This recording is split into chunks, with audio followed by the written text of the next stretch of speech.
Discussion générale. La parole est à Alain Chrétien pour 5 minutes.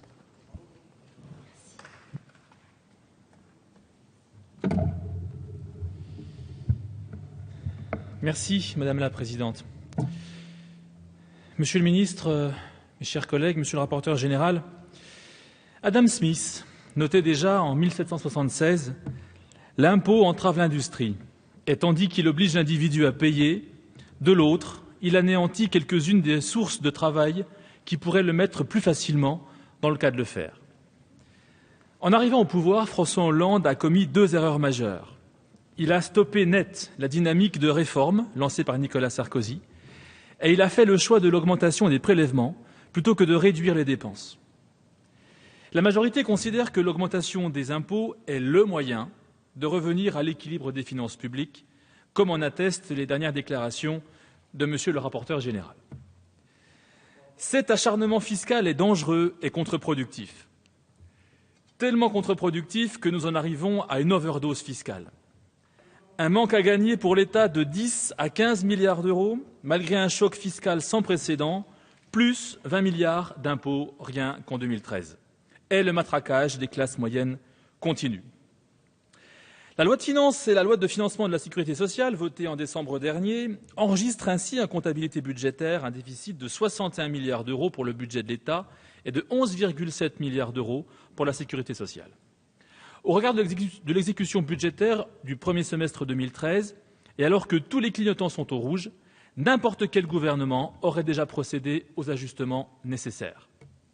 Le rapport de la Cour des comptes sur la situation et les perspectives des finances publiques confirme d'ailleurs l'emballement du déficit, qui se situerait entre 3,8 et 4,1% en 2013, au lieu des 3% prévus dans la LFI pour cette même année. Toutes les conditions sont ainsi réunies pour que le budget dérape. Votre loi de finances, adoptée en décembre, est insincère.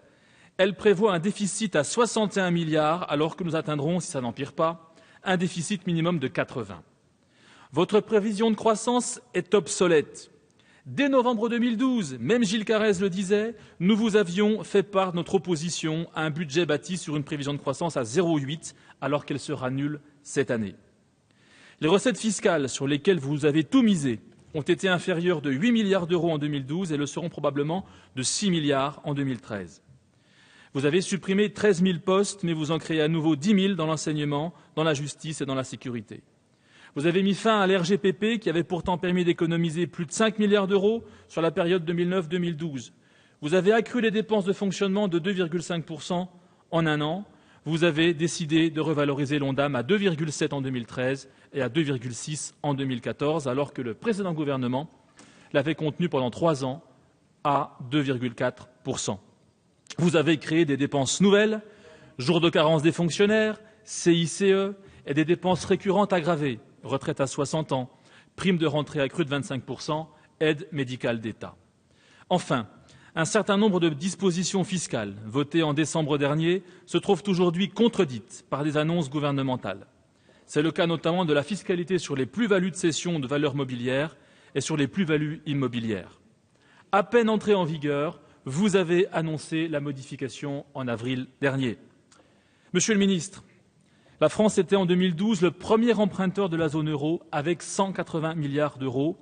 Et malgré cet état de fait, vous ne respectez pas les engagements pris. Le résultat, c'est une perte totale de crédibilité. La confiance des prêteurs repose sur la sincérité de nos comptes publics. Je vous rappelle, Monsieur le ministre, que les exercices budgétaires 2010, 2011 et 2012 ont été exécutés selon les engagements de la France, ce qui a entraîné des conditions de financement excellentes en 2012 et la confiance des prêteurs. C'est cette confiance, aujourd'hui, que vous dilapidez. Alors, allez-vous encore accroître le poids des prélèvements? Monsieur Eckert, que je citais tout à l'heure, vous suggérez de nouvelles hausses fiscales pour 2014, notamment sur les contrats d'assurance vie, sur le gasoil, sur les taux de TVA.